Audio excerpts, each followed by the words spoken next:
Hi, welcome to our YouTube channel. If you're new here, then welcome. If you're not new here, then welcome back, and thanks for coming back. This video is 5 things that you need to get started making great coffee.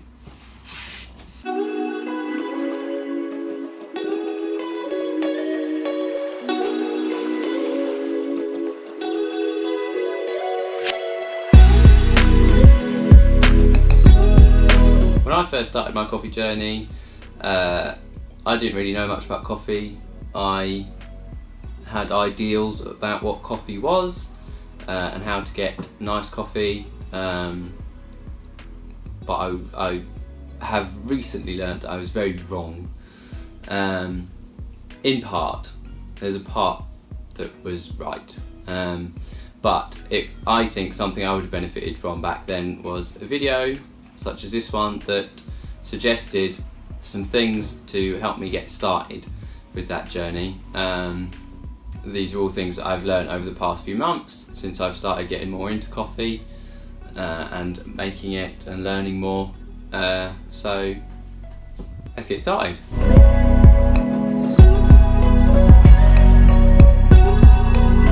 So the first thing to making good coffee or making great coffee is to in fact have great coffee. This one is Little Fin Roastery. They're a local roasters, as you can see, Southend-on-Sea, that I found. I really enjoy their coffee. I've had a lot of it recently. This is the Columbia Laguna, which is nice. My favourite one by Little Fin is Finbury. I might be saying that wrong. Finbury. Finbury. But yeah, if you start off with good coffee, chances are you're going to have some good tasting coffee. Little Fin also grind it to the grind size for your preference. By way of example, if you're using a cafetiere, then or a French press, they will grind it to the ideal grind for that. Or if you're using an AeroPress, they'll grind it to the ideal size for that. Or various other options. So, great coffee, number 1.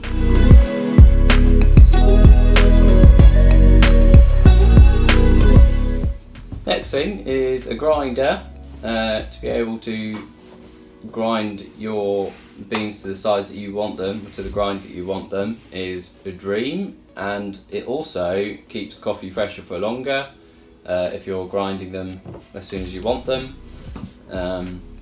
Yeah, it's meant that I've been able to experiment a lot more with different grind size, how the grind affects the flavour, and different brewing methods with the same packet of coffee. If I was to buy a different packet of coffee that was set for each grind size, that would A, cost a lot of money, but B, be quite wasteful because it would start to not be as tasty as when it's freshly ground. This is just a cheap Andronicus one off of Amazon. Didn't spend a whole lot on it, but it has a little thing so you can change the amount of coffee that you want from it as per cup, so 2, 4, 6. I find it actually normally grinding it at about 5 cups to get the amount of coffee that I want. It's also got this, which is the grind size setting. As you can see, I normally have it quite fine, but I have, for the cafetiere, brought it all the way around to the other side and got quite coarse ground. It's not the most amazing grinder in the world, anybody will tell you that, but it does mean that I can grind my fresh coffee beans, get freshly ground coffee, and on the most part, it's pretty good, I think. Anyway, I'm not an expert yet. But yeah, so great coffee, grinder.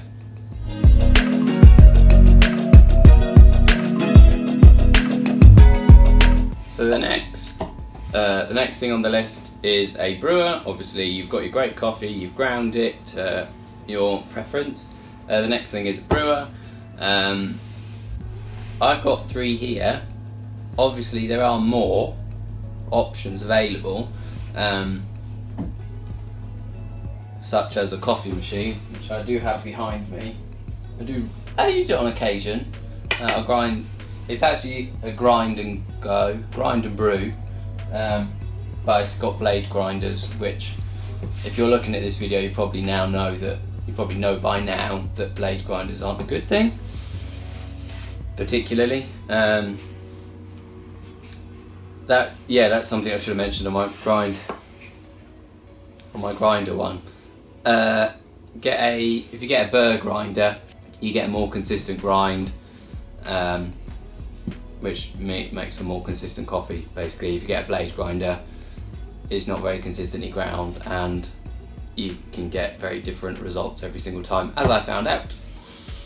So yeah, here are 3 brewing methods. We've got the cafetiere, or French press. We have the AeroPress, and then we've got V60. All 3 of these are good methods. I've had really good results from all 3 of these. The cafetiere is actually where I started many years ago when I was a student and knew little about coffee, but that a French press yielded good results. I have come a very long way. The next one is the AeroPress I got for my birthday. Thank you. You know who you are. The AeroPress was a massive step up for me. It's super versatile. You could do so many different things with it to brew the coffee differently. Little things like even putting in 2 filters can change the coffee drastically. But it means that you can have so many different types of coffee from this one thing, which is super easy to use, super easy to clean. Just a fantastic piece of engineering, I think. Engineering. Yeah, we'll go with engineering. This one is my roast Measant. My most recent addition to my brewing methods is the Hario V60. Thank you to my lovely wife for getting that one. I've been wanting one for a little while. It's much quicker, in my opinion, than the AeroPress. Less faff. I think faff is the wrong word, because this is still really easy, but the V60 is like, in very, very, very simple terms, you put the coffee in, pour the water in, and it's kind of done. I have got another video planned where I go into a bit more about how I use it, but for now, in my opinion, it's quicker and easier than the AeroPress. And it's way quicker to clean because it's ceramic, porcelain, I don't know, but basically you take out, you get your filtered paper in it, you get like a little cone, you put your coffee in, and then when it's done you just pick the cone up, put it in your bin, compost bin, whatever you use, and you just give it a rinse and it's clean. It's fantastic. But one thing I would say about the V60 is that there are a lot of them on offer for free at the moment. So it's really easy. If you want to start this journey, starting with the V60 is easy because you can get one free with some good coffee. I know Packed Coffee do one for free, and Presto, I've seen Presto doing one for free as well if you buy a kilogram of coffee. And if you're new to it and you're experimenting, then a kilogram you'll probably get through pretty quick. So I would recommend getting one of these.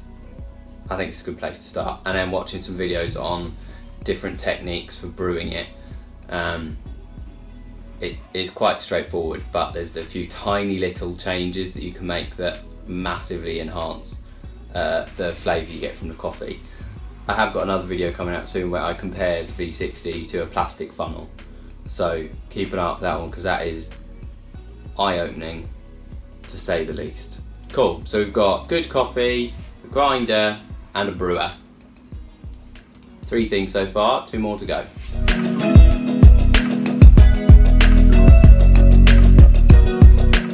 Not quite the last thing on the list, but the last of the most important things is a set of scales. Many reasons for having a set of scales. The biggest one is that it's consistent. You can consistently make the exact same coffee.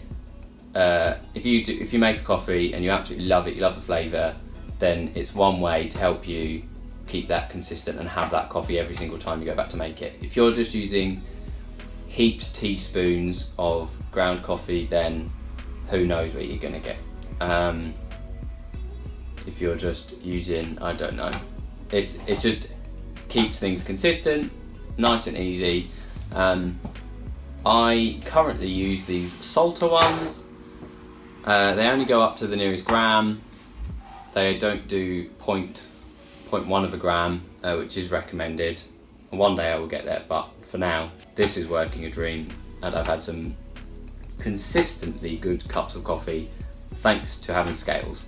What it also does mean is that you can also measure out your water properly.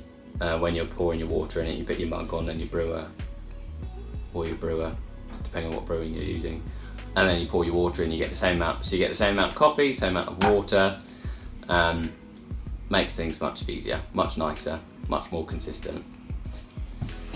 So we've had good coffee, a grinder, a brewer, and then scales. The last thing is not essential fully, but I think it's helped me massively, especially with the V60. It's been an absolute dream, so I would highly recommend one of these, but a normal one is totally fine. It does work. There are plenty of videos out there that will say, just get it out. This is a kettle.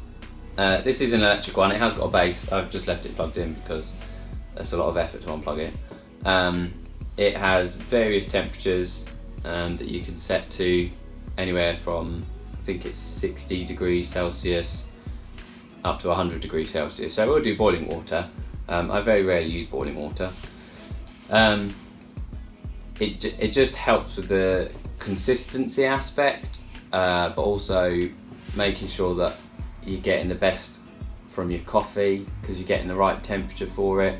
I've noticed big differences just by going from like 85 degrees through to 90 degrees. The coffee has changed massively because it extracts differently with the temperature of water.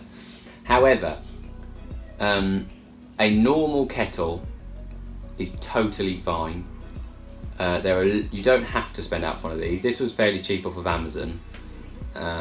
It's not the be all and end all, but I think it's been amazing. And because I've been brewing coffee so much, it's helped loads. The normal kettle is totally fine. You can you measure the temperature, you start to learn how long it takes for it to cool down to where you want it to. You can do that, but having this gooseneck spout has helped to no end with the V60 and getting, because it's such a small like cone, getting the water in the right place. If you watch some technique videos, which I might do one of later on in my series, getting it in the right place has been a dream. It's helped a lot, and it's got a nice little wooden handle. Yeah, so there you have it. That is 5 things you need to get started making great coffee. You've got great coffee, a grinder, a brewer, and scales, and then a gooseneck kettle is a bonus. That's 5 things that have helped me massively since I've started my coffee journey, but everybody's journey is differently. People might start off with an espresso machine.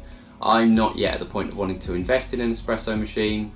I've watched a lot of videos comparing cheaper ones to more expensive ones, and I would rather wait until I have the money for a good one rather than get a cheap one and it just not be that great and not have a great experience. Then it ruined my thinking around coffee and espressos particularly.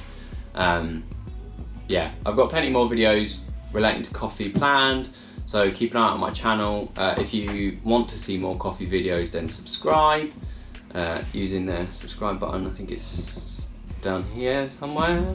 Next to it there's a little bell. If you click that, then you'll get notified as well when I make a new video, which is exciting. I have still got kitchen content planned, not just coffee, so keep an eye out for that too. Again, if you want to see more cooking, then hit the subscribe button, hit the like button on the video, comment what you'd like to see. I'm quite open to a lot of things. I love making videos. I love coffee. I love food.